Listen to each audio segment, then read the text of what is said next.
Қайырлы күн, Қазылар алқасы республикалық додамыздың екінші кезеңіне де келіп жеттік. Екінші кезеңде берілген тапсырма бойынша ұстаз мәртебесі ұлт мерейі тақырыбындағы сахналық қойылымды тамашалауға шақырамын. Сіздерге әңгімемді айта отырып, өзімді таныстырайын. Менің есімім Нұргүл. Мен осы балабақшада Гүлдер тобының, яғни Әйгерім Арманқызының көмекшісімін. Жалақым аз болғанымен, жасайтын жұмысым көп, одан қалса жауапкершілігім көп. Қой, біздің жұмыста іш піспейді. Неше түрлі ата-ананы көресің. Заң соғары бар, арыз қойы бар. Қырсын тіпті өздеріне қарамай бізге ақыл үйрететіні бар. Қой, мен неғып тұрмын. Жұмысымды жасайын, қазір балалар келеді. Ужас, ұйықтап қалыппын. Амансың ба, Нұргүл, ерте келіп алыпсың ғой. Сағансып, ой, сізден вечін ерте келем ғой мен. Мә, я, солай екен ғой. Мен қағаздарымды реттеп алайын. Бізде бүгін жаңа тақырып. Мен құжаттарымды реттей берейін. Сен балаларды бірге ала келерсің. Я, апай. Біз келдік, Әйгерім Арманқызы. Ой, жандарым менің. Апай, мен жұмысымды жасай берейін. Қалайсыңдар? Отыра қойыңдар. Ал балалар, жағдайларың жақсы ма?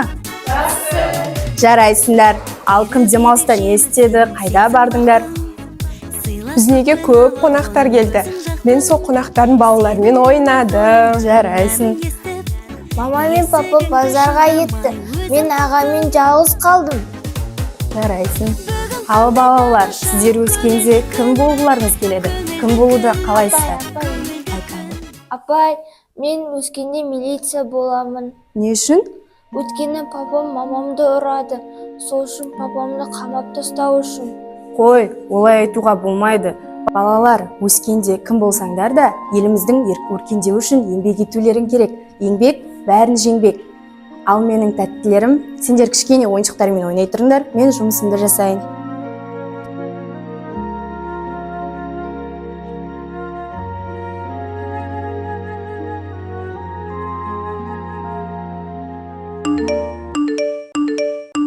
Саламатсыз, Әйгерім Арманқызы, қалайсыз? Менің қызым бүгін баспалдақтан құлап қалыпты, соны неге қарамайсыздар?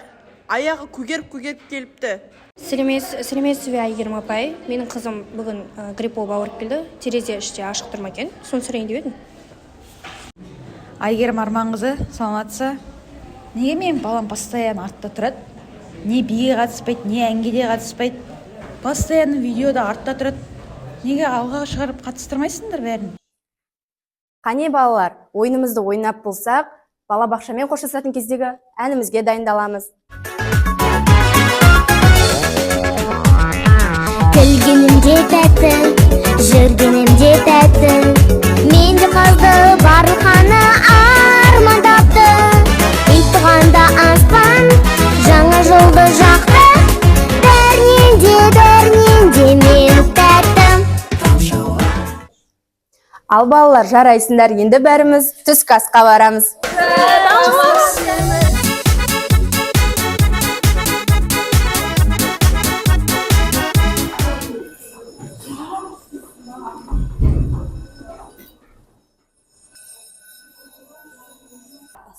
Я, кеше бездің пирожки алдық.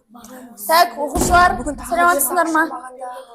Оқушылар, саламатсыңдар ма? Саламатсыз, апай. Отырыңдар. Сендер неге шулап жатсыңдар? Бүкіл мектепті бастарына көтеріп, сендер балабақшада емес, бастауышта оқып жатсыңдар ғой. Оны да айту керек па сендерге? Кәг оқушылар, дәптерлеріңді ашыңдар. Бүгінгі тақырыбымыз отбасы туралы. Жалпы отан отбасынан басталады деген мақалды атам қазақ бекер айтпаған. Отбасы ол шағын мемлекет. Яғни отбасымыз қаншалықты тату, берекелі болса, онда елімізде гүлденеді. Осы тақырып аясында кім өзінің отбасы туралы айтқысы келіп тұр? Мен айтайыншы, апай. Альфия айталы. Біздің отбасымызда әкем, әжем, ағам және мен тұрамыз. Әжем күнде тәтті тамақтарды пісіреді. Ал әкем болса, бізді асыраймын деп, күнде ертесімен кетіп, біз ұйықтағанда ғана келеді. Ал ағам екеуміз мектепке күнде бірге келеміз. Сонда сенің анаң жоқ па не?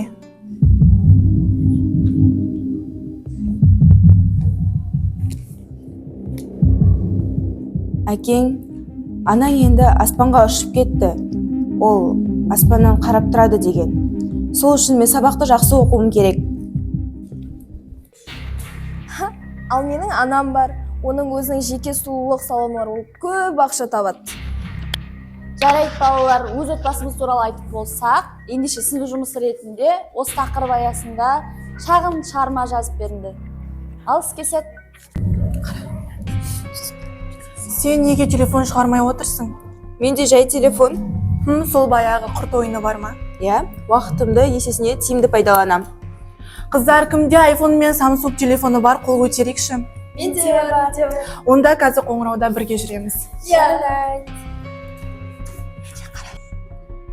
Қыздар шулап кеттіңдер ғой. Шығарма жазып болдыңдар ма? Қайсы кім оқиды? Қолдарын көтеріңдер. Ақындар оқиды. Менің отбасымда 5 адам бар. Әкем, анам, 2 інім бар. Біз олармен бір шаңырақ астында тұрамыз. Менің ата-анам менің біліміме риза. Мен атам өте мейірімді. Мен өз отбасымды қатты жақсы көремін. Олар да мені жақсы көреді. Апай, менікі Ақнұрдықпен бірдей. Мәссаған оқушылар, мынау сендер не қылғандарын, неге бәрінікі бірдей? Бәрін ғаламтордан көшірдіңдер ма? Әлде жоқ қастарындағы отбасыларың туралы жазу қиын ба сендерге? Апай, мен өзім жазып едім. Ешқайдан көшірмедім. Есесіне көшіретін телефоным да жоқ. Оқысам болады ма? Оқи ғой, жақсы, көрейік. Өлшеулі өмірдегі өлшеусіз бақыт мекені ол отбасы. Себебі сенің отбасың сенің жанашырың, сенің қамқоршың, сенің сырласың.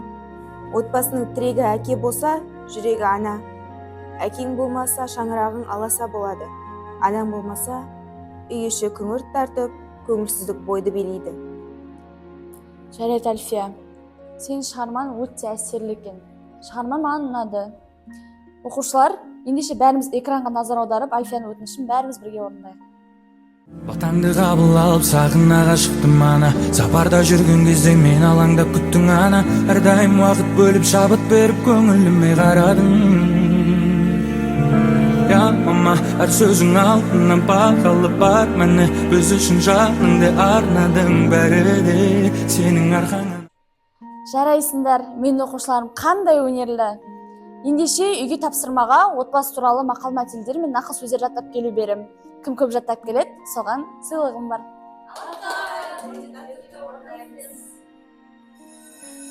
Ал оқушылар, жүріңдер, шығарып салайын. Сау болыңдар.